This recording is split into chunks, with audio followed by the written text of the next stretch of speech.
A VO₂max test is a maximal effort test used to determine the upper limit of the body's ability to use oxygen for energy production. The design of the test can be critical to achieve the physiological maximum of the aerobic energy pathway. Let's take a look at the details that should be considered when designing a VO₂max test.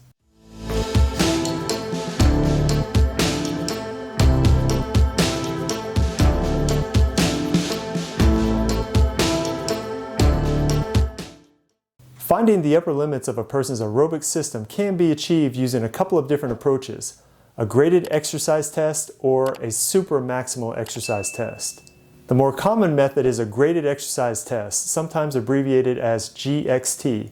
After a short warm-up, the person will begin exercising at a low to moderate intensity, and every 1 to 3 minutes the intensity increases. The test continues until the subject voluntarily cries "uncle" and decides that they cannot continue. During the first couple of stages, the intensity is fairly comfortable. As the intensity increases, at some point the effort starts to feel more difficult. These later stages could probably be described as the intensity that occurs during an interval workout with intervals of 60 to 90 seconds in duration. As the subject approaches their max capacity during the last couple of stages, this is when the effort feels much more difficult.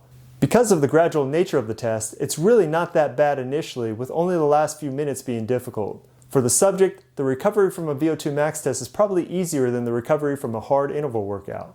A supramaximal test takes a different approach. One intensity is selected that is above the person's aerobic capacity, and the person will continue to exercise at that intensity for as long as possible. Ideally, the intensity will be one that a person can continue for greater than 2 to 3 minutes, but less than 5 to 6 minutes. For example, let's say that it is estimated that a person's VO₂max is around 2.5 liters per minute. During a supramaximal test, an intensity that requires an oxygen consumption of 3.0 liters per minute is selected. When the person is exercising at this intensity, once their maximal oxygen consumption is reached, the VO2 has reached its upper limits, demonstrating a sort of ceiling effect. It doesn't matter how motivated the subject is, they cannot force their body to continue to consume more oxygen at a rate higher than their current physiological max. The oxygen consumption that is achieved during the test is the person's VO₂max. The tricky thing about this type of test is selecting the correct intensity, one that is a little bit above a person's VO₂max. If an intensity that is too high is selected, the person is going to rely mostly on anaerobic sources and the maximal oxygen consumption will never be reached. If the intensity is too low, then the person never reached their VO₂max and they were actually exercising at a submaximal intensity. In either case, the test would need to be repeated at a different intensity on a different day. The most common exercise mode of a VO₂max test is a stationary cycle ergometer or a treadmill. But any mode could be selected as long as the selected exercise mode uses the large muscle groups and there is a mechanism to increase the exercise intensity. To better understand the optimal mode for exercise testing, these studies each had the same group of subjects complete VO₂max tests on different days, with each test being completed using a different exercise mode. As you can see in these studies from the past 60 to 70 years, the general rule is that for the average person, their highest VO₂max will occur during a treadmill running protocol. A cycling protocol will yield values that are 5 to 20% lower. However, for trained athletes in a specific sport, the mode used in their sport may be the better option. In this study, nationally competitive cyclists completed VO₂max tests while running on a treadmill and on a cycle ergometer. For these high-level athletes, cycling produced a slightly higher VO₂max. Stram and colleagues completed a similar type of study with national and international caliber cross-country skiers, rowers, and cyclists. They found similar results as Hagberg. Athletes completing a VO₂max test using their sport-specific mode was similar to or slightly higher than a treadmill running protocol. Dalmonte also found similar results for runners and kayakers. So for the average person, a treadmill running protocol is the best option.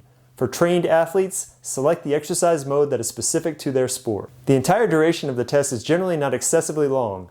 Ideally, the entire test will last between 8 and 12 minutes, not including warm-up time. The duration of the stages can vary from 1 minute to 3 minutes. The test is designed to find that maximal point, so everyone will reach the point when they cannot continue if the test is designed appropriately. If the test is too short, the anaerobic component plays a larger role and the capacity of the aerobic system may not be tested.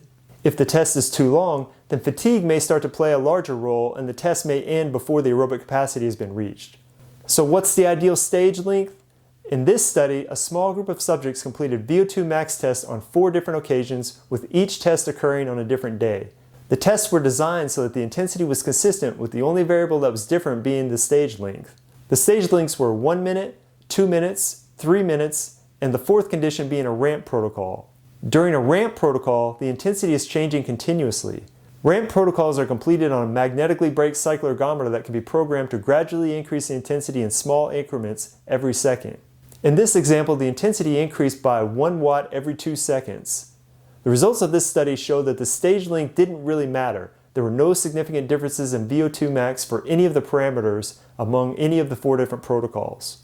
The more important factor to consider is the intensity of each stage. How much should the intensity increase each stage? This is going to be the job of the person that's administering the test to determine. There are a number of standardized protocols that could be used. One of the most common protocols is the Bruce protocol. The Bruce protocol was designed to be used on a treadmill and was originally intended for cardiac patients.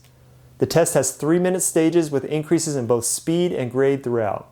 The inherent problem for this protocol for an athlete is the jumps in the intensity from one stage to the next are fairly large, with oxygen requirements increasing by 7 to 10 mL per kg per minute per stage. This was by design because the large increases improve sensitivity for monitoring of ECG changes in cardiac patients. The steep grade of this protocol can also be a challenge, with many people quitting the test before they have reached their aerobic capacity due to either calf or shin pain. For a runner, a better protocol is to use something similar to the protocol used by Pollack during this classic study of elite runners. In this protocol, the runners ran at a constant 11 miles per hour with the first stage set at a level grade. Every 2 minutes, the grade was increased by 2.5%. These subjects were all world-class runners, and the 11 miles an hour speed may be too fast for the average runner. Pollack also tested a group of untrained lean men in this study. For this group, the speed was set at a constant 6.5 to 7.5 miles per hour with the same increases in grade of 2.5% every 2 minutes. The subjects were free to choose the speed between 6.5 and 7.5 miles per hour based on their comfort, but the speed must not change once the test had started.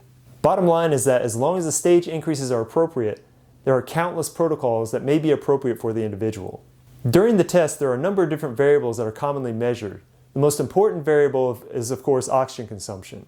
Carbon dioxide production may also be measured. Using the combination of VO2 and VCO2 can provide information about the use of fat and carbohydrates as an energy source during exercise and could be an indication of when a person gives a maximal effort. Heart rate is also often recorded. This could be used to determine the maximal heart rate or the heart rate at different percentages of a person's VO2 max. Heart rate at percentage of a VO2 max can be very helpful practical information when training or racing. Blood lactate is sometimes measured a few minutes after completing the test.